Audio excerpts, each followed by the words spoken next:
तज्जयति परम ज्योति समम समस्तैरनंत पर्यायै दर्पण तले विशकला प्रतिफलति पदार्थ मालिका यत्र। श्री पुरुषार्थ सिद्धि उपाय ग्रंथ जी में आचार्य श्री अमृतचंद्र स्वामी जी महाराज 5 पापों का त्याग करने के लिए और 5 व्रतों का पालन करने के लिए उपदेश देते हुए प्रेरणा कर रहे हैं। विस्तार से हमने हिंसा पाप के बारे में समझ लिया है। हिंसा को त्याग करके अहिंसा रूप व्रत पालन करने की प्रेरणा की गई है। और इसके बाद असत्य को 4 भेदों और असत्य वचन के रूप में हमने समझ लिया है और असत्य को त्याग कर सत्य वचन बोलने और अपने जीवन में सत्य व्रत को अंगीकार करने की प्रेरणा की गई है। कल हमने चोरी पाप को त्याग करने के संबंध में प्रारंभ किया है। चोरी का त्याग करके अस्थेय या चौर्य व्रत पालन करने की यहाँ प्रेरणा की जा रही है। चोरी किसे कहते हैं यह बताते हुए कहा गया कि प्रमाद के योग से बिना दिए हुए किसी की वस्तु का ग्रहण करना, परिग्रह का ग्रहण करना, यह चोरी कहलाता है। और इस चोरी में भी वध का कारण होने से हिंसा है। चोरी करने में भी वध किस प्रकार होता है, अब इस बात को यहाँ श्लोक नंबर 103 में स्पष्ट किया जा रहा है। श्लोक दोहराएंगे। अर्थानाम यएते प्राणा एते बहिश्चराः पुंसाम्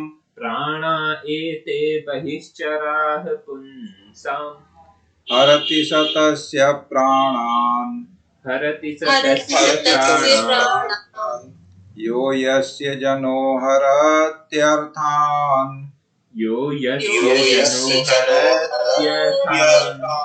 जो धन पदार्थों को हरे वह प्राण ही उसके हरे है, क्योंकि वाहिज प्राण हर आदि नरों के यों कहे।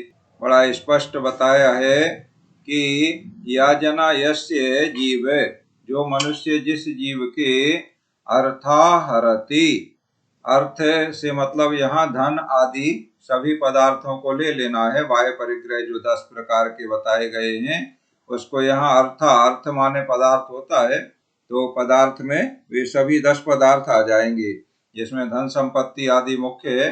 बाकी सभी आजकल तो हर चीज को धन के रूप में माने द्रव्य, हर चीज का माप हो गया है, मुद्रा माप हो गया है, तो इसलिए अर्थ माने धन भी होता है और अर्थ माने सभी पदार्थ भी होते हैं जिन्हें परिग्रह की संज्ञा प्राप्त है। तो जो मनुष्य जिसके पदार्थों को हरता है माने चुराता है, सा तस्य प्राणान हरति, वह उसके प्राणों को हर लेता है। जो जिसके धन आदि को हरता है वह उसके प्राणों को हर लेता है, क्योंकि जगत में ये एते अर्था नाम जो यह है धन आदि पदार्थ प्रसिद्ध हैं। एते पुंसाम बहिश्चरा प्राणा संति, वे सभी मनुष्यों के बाह्य प्राण हैं। यानी धन आदि जो पदार्थ हैं ये प्राणियों के, मनुष्यों के बाह्य प्राण हैं। देखो प्राणों की जब बात आती है, जो किसी के प्राणों का हरण करता है तो हिंसा करता है। तो प्राण क्या है, तो प्राण के 4 भेद किए गए हैं जिन्हें द्रव्य प्राण कहते हैं। पहले भी आपको बताया है हमने, जिसमें इंद्रिय, बल, आयु और श्वासोच्छ्वास, ये मूल में 4 भेद हैं प्राणों के। माने प्राण 4 होते हैं, इंद्रिय, बल, आयु और श्वासोच्छ्वास। इनके विशेष भेद करने से 10 भेद हो जाते हैं। इंद्रियां 5 होती हैं तो इंद्रिय के भेद करने से 5 हो जाते हैं। और बल 3 होते हैं, मन बल, वचन बल और काय बल, इस तरह बल के भेद करने से 3 हो जाते हैं। तो 5 इंद्रियां 3 बल तो 8 हो जाते हैं। और आयु और श्वासोच्छ्वास इनके अलग से प्रभेद नहीं है, एक एक ही इनको गिनते हैं। तो 9 नंबर पे आयु और 10 नंबर पे श्वासोच्छ्वास। ऐसे ये 10 प्राण भेद करने से जो हो जाते हैं, ये 10 प्राण प्राणियों के या मनुष्यों के द्रव्य प्राण कहलाते हैं। ये द्रव्य प्राण हैं। और धन आदि जो पदार्थ हैं, इन्हें यहाँ पर आचार्य श्री अमृतचंद्र स्वामी जी महाराज बाह्य प्राण कह रहे हैं। अर्थानाम येते प्राणायते बहिश्चरा पुंसाम, पुंसाम माने मनुष्यों के, ये अर्थानाम जो है धन आदि हैं, ये बाह्य प्राण हैं। तो हरति स तस्य प्राणान, वह उसके प्राणों को हरण करता है। यो यस्य जनो हरति, अर्थान जो जिसके धन आदि को हरता है, माने जिसने किसी के धन आदि का हरण कर लिया तो मानो उसके बाह्य प्राणों का हरण कर लिया। देखो 10 प्राण तो आगम प्रसिद्ध हैं, शास्त्रों में लेखबद्ध हैं। और धन आदि पदार्थ को प्राण अन्यत्र कहीं नहीं कहा गया है।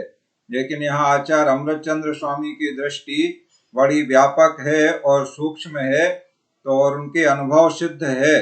आज भी ये बात प्रत्यक्ष में देखी जाती है कि धन आदि जो पदार्थ हैं वो प्राणों से भी ज्यादा प्रिय होते हैं लोगों के लिए। एक बार ऐसा प्रसंग हुआ कि जहाज में व्यापार आदि करने के लिए, पानी के जहाज में यात्री व्यापारी वगैरह जाया करते थे। तो जहाज में कोई यात्री व्यापारी जा रहे थे और जहाज में पानी भरने लगा, तो जहाज डूबने की स्थिति आ गई। तो जो जहाज के चालक दल के लोग रहते हैं, वो ऐसी आपात स्थिति के लिए कुछ उपाय अपने जहाज में नाव वगैरह में रखते हैं। कुछ लोग टायर वगैरह रखते हैं, तो उस टायर के सहारे वो उससे पानी से पार लग जाएं। कुछ लोग ऐसे खाली कुप्पी वगैरह रखते हैं जिसमें वायु भरी रहती है और पैक रहता है, तो उसके सहारे से पार लगा जा सकता है। खाली मटका भी उल्टा अगर पकड़ लिया जाए और उसके सहारे भी कोई सीधा नहीं होगा तो उसमें पानी नहीं भरेगा, उल्टा रहेगा तो वह डूबता नहीं है। ऐसा मिट्टी का घड़ा, मटका वगैरह या कोई दूसरा बर्तन धातु का है और उसको ऐसा हम देखें, ऐसा उल्टा उसका मुंह हम पानी तरफ करें पूरा और उसको टेढ़ा नहीं करें और उसको दबाएं, तो पानी उसमें बिल्कुल नहीं भरेगा। और हम जितना दबाएंगे तो बल के कारण से तो वो दबा रहेगा, पानी में डूब भी जाएगा, लेकिन जैसे ही बल हटेगा तो अपने आप ऊपर आ जाएगा। तो उसके सहारे भी पार हो जाते हैं। तो वो व्यापारी अब जहाज डूबने लगा तो उसने जहाज के कप्तान ने कहा कि ये खाली कुप्पे हैं, तो इन खाली कुप्पों के सहारे तैर के पार हो सकते हैं। सो जितने लोग उसमें थे उनके लिए उसने साधन बना दिया।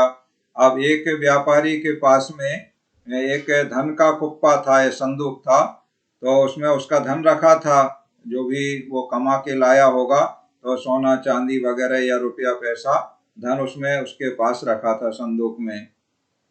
अब जहाज डूबने की स्थिति आ गई तो उसने क्या किया कि ये खाली कुप्पे के सहारे, तो इसने कहा है पार हो जाएंगे, तो उस खाली कुप्पे को उसने नहीं पकड़ा, अपने धन वाली संदूक को पकड़ लिया और जहाज डूब गया। अब वो धन की संदूक से तो पार नहीं हो सकता है।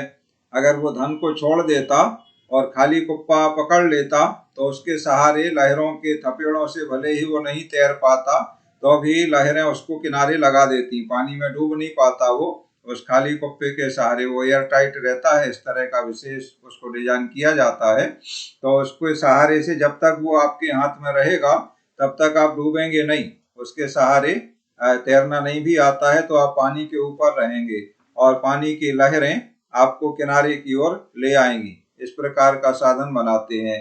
तो उसने धन वाली संदूक को पकड़ लिया और उस कुप्पे को उसने छोड़ दिया। तो अब धन के सहारे तो वो पार नहीं हो पाएगा, तो वो डूब गया और उसका धन भी डूब गया। तो ये वहां पर ये बात बताई जा रही है जो अनुभव सिद्ध है कि धन आदि पदार्थ हैं, ये प्राणों से भी ज्यादा प्यारे होते हैं लोगों के लिए। कई बार ऐसे अवसर आते हैं कहीं आग वगैरह लग जाती है तो उस आग को बुझाने के लिए कई लोग स्वयं भी जल जाते हैं, मतलब उस आग में संपत्ति का नुकसान ना हो जाए इसलिए आग के बहुत नजदीक चले जाते हैं और उसमें झुलस जाते हैं, जल जाते हैं उसे बचाने के चक्कर में। तो अपने प्राणों की भी परवाह किए बिना लोग अपने धन की रक्षा करते हैं, ऐसे अनेक प्रकरण प्रसिद्ध हैं। इसलिए यहाँ पर धनादिक पदार्थों को बाह्य प्राण कहा गया है। तो कोई के धन को कोई हरण कर लेता है, चुरा लेता है, छीन लेता है, तो वह उसके प्राणों का ही हरण कर लेता है। इस तरह से चोरी में वध होने से हिंसा है, माने प्राणों का घात होता है। ये बाह्य प्राणों की अपेक्षा से यहाँ पर बात है। और द्रव्य प्राण और भाव प्राणों का तो घात होता ही है, उसमें तो कोई शंका नहीं है, क्योंकि प्रमाद का योग रहता है और जहाँ प्रमाद का योग रहता है वहाँ द्रव्य प्राण और भाव प्राणों का घात अवश्य होता है। श्लोक दोहराते हैं। अर्थानामेयते प्राणा एते वहिश्चराय पुंसाम हरति सतस्य प्राणान यो यस्य जनो हरत्यर्थान।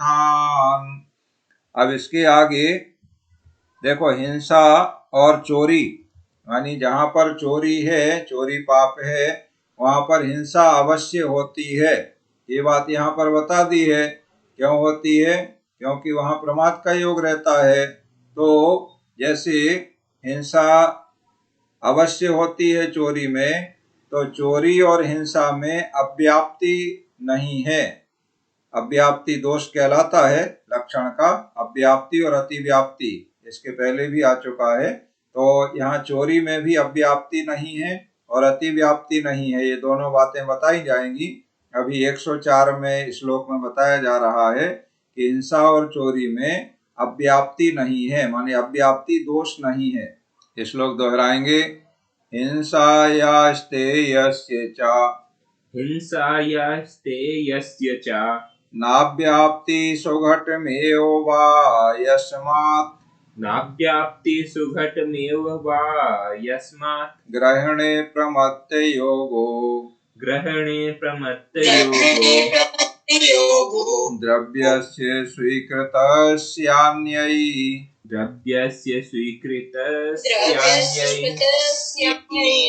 स्थेय में हिंसा नहीं अव्याप्ति अपितु सुघट ही, क्योंकि पराये द्रव्य की चोरी प्रमादी योग ही। हिंसाया चा स्तेयस्य, माने हिंसा और चोरी में अव्याप्ति ना, अव्याप्ति नहीं है। किस प्रकार अव्याप्ति नहीं है? देखो, अव्याप्ति किसे कहते हैं? तो अव्याप्ति कहलाता है जो कोई लक्षण, जो हमने एक लक्षण किया, जैसे हम ये लक्षण करें कि जिसके 4 पैर होते हैं वो गाय है, तो ये लक्षण सही नहीं है। जिसके 4 पैर होते हैं वो गाय है, ये लक्षण क्या सही कह सकते हैं? नहीं कह सकते हैं, क्योंकि 4 पैर गाय के भी होते हैं और अन्य के भी होते हैं, भैंस के भी होते हैं, बैल के भी होते हैं, बकरी के भी होते हैं, सिंह के भी होते हैं, हिरण के भी होते हैं। और गाय के 4 पैर क्या नहीं होते? तो नहीं, गाय के भी 4 पैर होते हैं। तो गाय के 4 पैर होते हैं, ऐसा लक्षण गाय के लिए नहीं किया जा सकता है। अगर ऐसा लक्षण करते हैं तो वह अव्याप्ति दोष कहलाएगा। जो लक्ष्य में भी पाया जाए और अलक्ष्य में भी पाया जाए, माने लक्ष्य है हमारा गाय और अलक्ष्य है अन्य चौपाई, तो ऐसा लक्षण अगर हमने किया कि जिसके 4 पैर होते हैं उसे गाय कहते हैं, या गाय का लक्षण 4 पैर होना है, ऐसा लक्षण करने से उसमें अव्याप्ति दोष आता है। तो लक्षण ऐसा होना चाहिए जो लक्ष्य में तो पाया जाए किंतु अलक्ष्य में नहीं पाया जाए, लक्ष्य में तो पाया जाए किंतु अलक्ष्य में नहीं पाया जाए, ऐसा लक्षण करेंगे तो सही लक्षण कहलाएगा। और अगर लक्ष्य में पाने के साथ साथ अलक्ष्य में भी पाया जाता है तो वो अव्याप्ति दोष कहलाता है। ठीक है, तो यहाँ अव्याप्ति दोष की बात कर रहे हैं। अव्याप्ति दोष जो लक्षण पदार्थ में एक देश में पाया जाए, जैसे गाय में भी 4 पैर हैं और अन्य में भी 4 पैर हैं, तो ये दोष हो गया। तो ऐसा अव्याप्ति दोष चोरी और हिंसा में नहीं है, माने इस दोष से रहित है। चोरी को हिंसा कहा है, चोरी में हिंसा अवश्य है, तो उसमें अव्याप्ति दोष नहीं है। देखो किस प्रकार नहीं है, क्योंकि वहां हिंसा सा सुघटमेव, वहां हिंसा बराबर घटित होती है।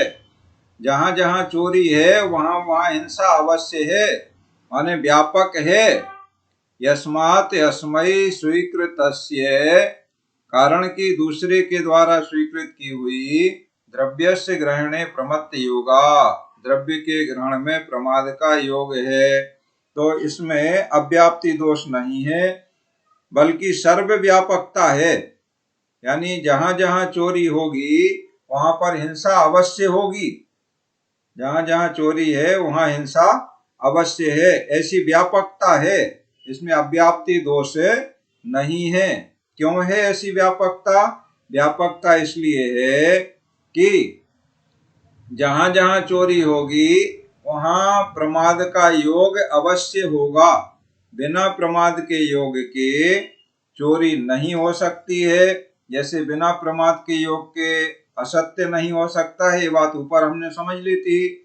ऐसे ही बिना प्रमाद योग के चोरी नहीं हो सकती है, और जहां प्रमाद योग है वहां पर हिंसा अवश्य है।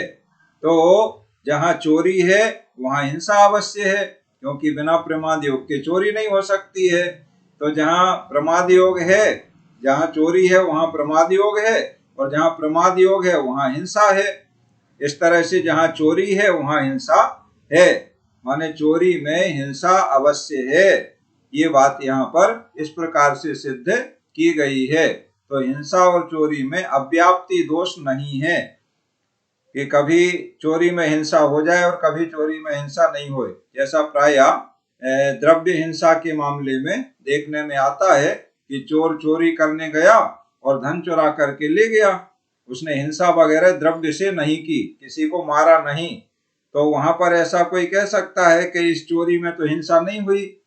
और जहां पर कोई चोर आया उसने धन भी चुरा लिया और किसी को मार भी गया, तो वहां कोई कह सकता है कि यहाँ पर तो चोरी में हिंसा हुई। तो फिर ये क्या होगा, ये अव्याप्ति दोष हो जाएगा कि कभी चोरी में हिंसा होती है, कभी चोरी में हिंसा नहीं होती है। बात स्पष्ट है। तो इस प्रकार का अव्याप्ति दोष नहीं है। चोरी में हिंसा हमेशा होती है, अवश्य होती है। जहां चोरी है वहां हिंसा अवश्य है। उसका कारण बता दिए, क्योंकि बिना प्रमाद योग के द्रव्य का ग्रहण नहीं होता है। जहां द्रव्य का ग्रहण है, पर द्रव्य का ग्रहण है, वहां पर प्रमाद का योग अवश्य है, और उसी पर द्रव्य ग्रहण को चोरी कहते हैं। इसलिए चोरी में हिंसा अवश्य है, प्रमाद के योग को हिंसा कहते हैं। इस प्रकार से चोरी और हिंसा में अव्याप्ति नहीं है, बल्कि सर्वव्यापकता है। जहां चोरी होगी वहां हिंसा अवश्य होगी। श्लोक दोहराते हैं। हिंसायास्ते यस्य च नाव्याप्ति सुघटमेव वा यस्मात् ग्रहणे प्रमत्त योगो द्रव्यस्य स्वीकृतस्यान्यै। इस प्रकार आज चोरी करने में हिंसा पाप अवश्य होता है।